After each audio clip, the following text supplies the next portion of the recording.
Salut, aujourd'hui on va parler du thym. Comment semer du thym? Alors les thym les plus connus, on va dire le thym commun, le thym officinal, le thym citron, et après il y a du thym serpolé, il y a du thym orange, il y a du thym rampant, doré, tout ça, donc cela bon c'est à part.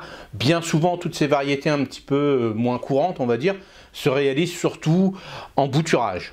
Alors comme le thym citron, lui est plus facile à faire en bouturage, ça je vous ferai une vidéo là-dessus, comment bouturer votre thym citron. Et il existe aussi un thym orange, que moi je cultive à la pépinière, où lui là je le bouture, et j'ai réussi quelques semis, et les semis ont marché. Mais là on va parler du thym officinal, le thym que vous connaissez tous. Et ce thym-là peut se semer, donc on achète ça en petits sachets. Alors c'est du thym, on appelle ça du thym d'hiver, du thym commun, vous voyez. Vous regardez derrière l'étiquette le thym que vous voulez par rapport à votre région. Mais le thym officinal, le thym commun, se sème facilement. Il faut quelques astuces, c'est-à-dire que déjà, moi je vais le faire en plaque, c'est beaucoup plus facile après à le rempoter. Mais vous pouvez réaliser cette semence dans des petits pots, hein, vous mettez une dizaine de graines à peu près, puis après vous enlevez s'il y a du surplus, mais c'est pas obligé. Mais le mieux, bon, pour moi en tant que professionnel, je le sème en plaque, et après je vais le rempoter en godet de 8, mais vous pourrez le faire soit en rangée, directement à l'extérieur, mais ça sera un peu plus tard, ou alors en micro-motte comme moi, et puis là vous ferez vous-même vos rangées en sillon, faire des bordures de thym, si vous adorez le thym. Alors le thym n'est pas compliqué. Alors au démarrage, on va lui mettre, allez, 18 degrés. Hein, si vous avez 15, c'est bien aussi, mais 18. Moi, je mets 18. Et au bout d'une petite semaine, ça y est, il germe. Et là, après, je vais le remettre, comme je vous ai montré dans les vidéos, sous le tunnel. Alors, bien sûr, il ne faudra pas que ça descende en dessous de 0 quand il est jeune, mais après, pas de souci. Pas de souci, puisque après, une fois qu'il va vraiment sortir ses vraies feuilles, là, même s'il fait un peu froid, même si ça descend à 0, -1, avec un petit voile d'hivernage, il pourra passer sans problème, même si vous le semez en plaque alvéolée. Alors, 18 degrés, une semaine, et puis ce qu'il faut, c'est comme d'habitude un très bon terreau. Un très bon terreau parce que toutes ces plantes un peu méridionales, hein, les romarins, les choses comme ça, les sauges et autres, ils ont besoin d'une terre très légère et surtout pas des terres lourdes.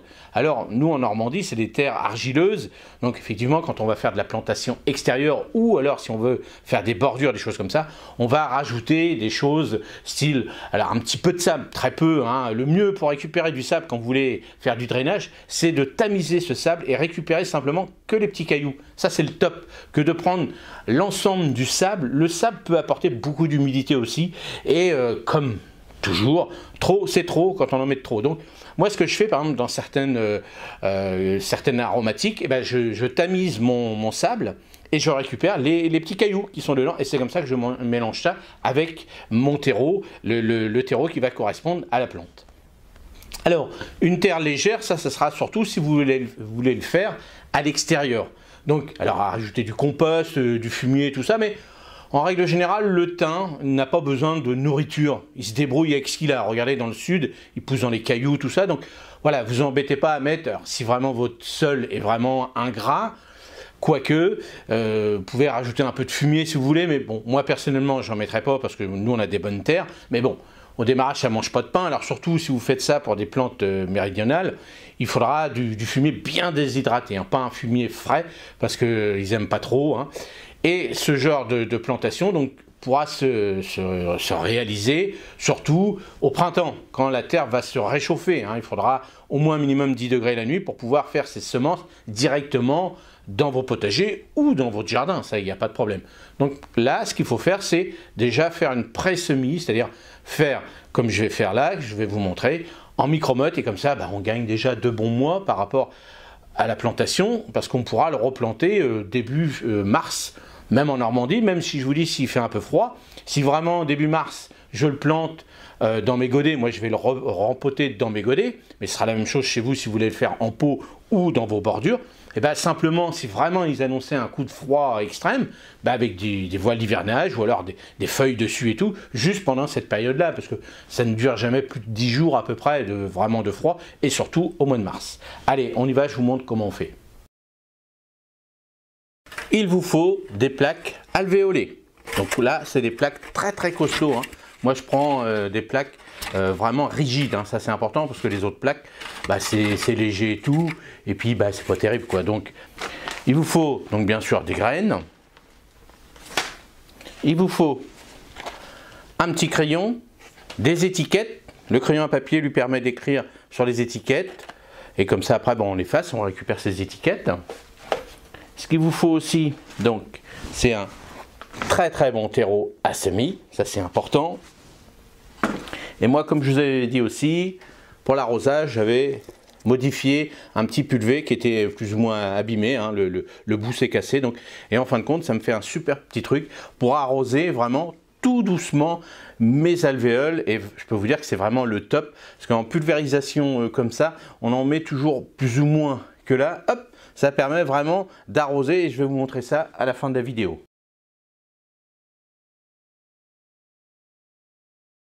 Comment bien remplir une plaque alvéolée? Donc il faut prendre un très bon terreau à semis. Ça c'est hyper important. Bien humide, bien sûr. Il ne faut pas qu'il soit sec. S'il est sec, vous le mettez dans un petit seau et vous rajoutez de l'eau. Et puis bah, vous tournez jusqu'à temps que l'eau soit complètement absorbée par le terreau. Et ça c'est hyper important, que le terreau soit bien humide. Alors on remplit bien les alvéoles. Une fois qu'ils sont remplis, hein, bien remplir, c'est le plus important. Vous voyez, généralement les coins, hop, on a toujours un peu de mal à les remplir, donc bien les remplir comme ça, sans tasser de trop, juste tac, tac, et c'est suffisant. Si vous voyez que les trous ne sont pas encore totalement remplis, hein, il faut que ça y rempli à ras bord, ça c'est hyper important. Voilà, on fait ça, et voilà, là c'est prêt. On va remettre un petit peu là, et là c'est prêt. Moi, pour faire les trous rapidement, j'utilise une plaque de dépotage. Alors ça, c'est une plaque qui représente 50 alvéoles. Donc c'est des plaques que j'ai coupées moi, hein, qui faisaient 150. Hein, vous voyez, par rapport à la plaque de dépotage, vous voyez, là il y a 150 trous, on voit. Et là, pour aller beaucoup plus vite, hop, je fais ça, je les mets dedans. Voilà, comme ça. Voilà, comme ça. Et je fais mes 50 trous d'un seul coup. Et comme ça, ça me permet directement, les trous, les pré-trous sont faits, et je mets la graine qui correspond, bien sûr, aux semences que je vais faire. Alors maintenant, on va attaquer. Donc vous voyez, les petites graines, c'est très fin. Hein. Donc moi, j'en mets beaucoup. Hein, j'en mets, allez, pas plus d'une dizaine, mais j'en mets quand même. Hein. Donc là, tout simplement, hop, on y va. On a fait les petits pré-trous, hein, comme d'habitude. Alors après, vous n'êtes pas obligé de les compter. Hein. Ça, vous voyez bien. Alors, c'est vraiment de la petite graine. Hein. Donc là, moi, je ne vais pas recouvrir. Hein. Je vais vraiment laisser comme ça. L'avantage, c'est que ça me permet de surveiller la germination. Alors, comme d'habitude, il ne faut pas oublier de surveiller, c'est l'humidité. Pas trop non plus, mais il ne faut pas oublier, puisque vous allez les laisser dessus comme ça. Donc, ils vont sécher. Alors, comme d'habitude, hein, je le répète, comme je dis dans les autres vidéos, si vous faites ça sous vos châssis et autres à l'extérieur, faites attention, à cette époque-là de l'année, les rongeurs, ils cherchent à manger. Alors maintenant, on va arroser. Donc on y va, hein, toujours avec mon petit système. Vous savez que le fait d'arroser comme ça, bon, ça enterre aussi un petit peu les petites graines. Hein. C'est pour ça que recouvrir ce genre de graines qui sont très fines, bon, voilà, c'est pas nécessaire, hein, surtout quand vous les protégez comme ça, comme moi. Donc là, c'est vraiment léger, hein, c'est pas la peine d'en mettre beaucoup plus. Ça sert à rien, et puis on surveille, donc allez, en fonction de la chaleur, une fois la semaine à peu près, hein, mais vous surveillez, si c'est gorgé d'eau, il faut mieux reporter l'arrosage. Voilà le nom comme d'habitude, et je répète, hein, toujours bien marquer le nom pour savoir comment ça marche en fin de compte là, à cette date là. Est-ce que Rodolphe nous a dit c'est 10-12 jours à peu près que ça va germer? Est-ce que chez moi c'est ça? Comme ça vous notez, et puis comme ça vous savez comment ça fonctionne chez vous, et surtout par rapport aux régions, par rapport, mettez bien la température que vous avez mis chez vous, hein, si vous avez mis vraiment 15-18 degrés ou pas, voyez, si vous avez mis que 15, est-ce que ça va mettre 15 jours à germer, ou est-ce que 15 c'était 10-12 jours c'était suffisant? Donc vous voyez, tout ça, ça permet de savoir par rapport à l'étiquette, par rapport, après vous notez, et c'est comme ça pour l'ensemble des semis que vous allez réaliser, surtout en début d'année. Salut! Aujourd'hui on va rempoter le thym officinal. Alors vous avez vu, il a bien poussé lui, hein. Chaque fois je suis étonné, j'en mets toujours un peu plus de graines au cas où. Mais vraiment, bon à part les petites pattes de chat qu'il y a eu dessus. Mais vous voyez, c'est vraiment des beaux bouquets de thym. Donc voilà, est-ce que je vais les diviser par deux? On pourrait les diviser par deux, les petites micromottes. Mais pour l'instant, moi je vais les laisser comme ça. Là j'en ai fait une centaine, j'en ai refait une cinquantaine là ici. Et 150 pots pour l'instant, c'est très bien pour l'instant, pour le début de saison. Donc je vais vous montrer comment je fais. Donc, tout simplement comme d'habitude, je prends ma petite plaque de dépotage. Donc je mets bien en face des trous. Voilà. Voilà. Et comme ça, j'ai mes petites mottes. Vous voyez, j'ai des belles petites mottes, comme ça.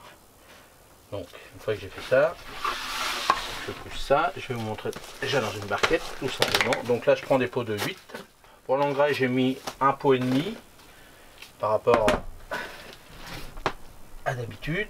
Parce que là le thym lui c'est une plante vivace, donc il lui faut un peu plus de nourriture. Donc là, hop, je prépare ça. Comme d'habitude, on ne tasse pas. On prend ces petites micromottes. Voilà. Hop, on fait un petit pré-trou. Tout simplement avec son doigt.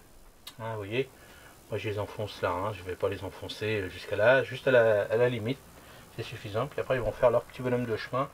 Et voilà, vous voyez, c'est pas compliqué, on leur empotage, là on va aller l'arroser, et puis là on va lui mettre directement en place sous l'eau tunnel des aromatiques, hein, il n'y a pas besoin de trop de chaleur, maintenant qu'il est parti, lui le thym, même s'il fait allez, 3-4 degrés la nuit, ça va pas le déranger. Si vraiment ça descendait plus, je mettrais un petit voile d'hivernage. Mais pour l'instant, je vais vous montrer où je le mets. Voilà, j'ai terminé. Maintenant, je vais arroser. Vous voyez, là, pareil, comme d'habitude, avec la petite poire. La petite pomme, plutôt. Et allez, hop. Donc, il faut savoir que mes terreaux me sont déjà bien humides quand même. Hein. Pas trop, mais il y a ce qu'il faut déjà dedans. Si vous, c'est très sec, hein, on va peut-être arroser en 2 fois. Vous attendez une petite heure et puis vous pouvez réarroser. Allez, j'espère que cette petite vidéo vous a encore plu. Et dites-moi vous comment vous faites dans les commentaires. Merci. Salut.